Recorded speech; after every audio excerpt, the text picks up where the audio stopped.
Inireklamo na ng Justice Department sa Ombudsman ang 8 opisyal ng Bulacan 1st District Engineering Office at isang kontraktor dahil sa mga umano'y ghost flood control project. Pero ayon sa DOJ, may matataas pang opisyal na sangkot batay sa daloy ng pera sa mga bank account. Nakatutok si Salima Refran.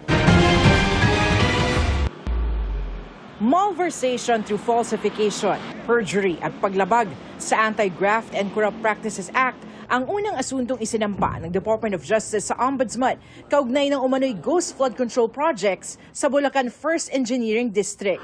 Kabilang sa inireklamo ang dating district engineer nito na si Henry Alcantara at mga dati nilang assistant district engineers na sina Bryce Hernandez at JP Mendoza. Gayon din sina Engineer RJ Domasic, Project Engineer Lawrence Morales, Chief Accountant Juanito Mendoza, Bids and Awards Committee Member Floraline Simbulan at DPWH Cashier Cristina May Pineda. Kasama rin sa asunto ang kontratistang si Sally Santos ng Sims Construction. Ayon sa DOJ, ang pinakamabigat na ebidensya laban sa kanila ay ang pag-amin nila sa Senado na nagsabwatan sila para paghati-hatian at ibulsa ang pondong nakalaan para sa mga hindi na itayong flood control project sa Bulacan. Ebidensya rin ang mga dokumentong pineke para palabasing may proyekto kahit wala. Si Sally Santos umaming kumita rin dahil pinagamit ang lisensya niya bilang contractor sa mga taga-DPWH Bulacan engineers para sa mga kunyaring project. Sinisikap pa naming hinga ng panig ang mga inireklamo. There were witnesses in the Senate investigation. May ginawa na sila mga pag-amin. Mayroon pang hindi kasi tinuturo Hindi pa tinuturo yung paakyat. Yun ang ating sinisikap gawin. There's really no project to speak of. So this is based basically on documentary evidence that has been gathered by the National Bureau of Investigation. No hanging fruit to.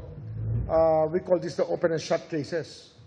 Ayun ang tingin namin, open and shut cases, kasi ghost Wala talaga nangyari, lumabas talaga ang pera, meron nakatanggap ng pera, at wala namang lumabas na projects. Hanggang sa Engineering District lang ang approval ng mga proyektong di lalagpas sa 150 million pesos gaya ng pinekwestyong mga proyekto. Kaya puro mga opisyal lang nito ang kasama sa kinasuhan. Pero sabi ni Ombudsman Jesus Crispin Remulla na siya ring nanguna sa investigasyon nung nasa DOJ pa siya, may mga matataas sa opisyal na sasabit. Batay naman yan sa mga bank document na galing mismo sa Anti-Money Laundering Council o AMLAC.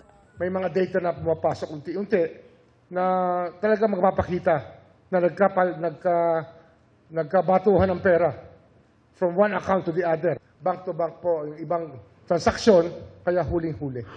Sabi ng DOJ, patuloy ang evaluation sa mga gustong maging state witness. Remember, tayo yung argabyado ang taong bayan. So yung mga nandehado, sila ang dapat sumunod sa panuntunan natin. Hindi sila ang nagdidikta ng kondisyon para sa atin.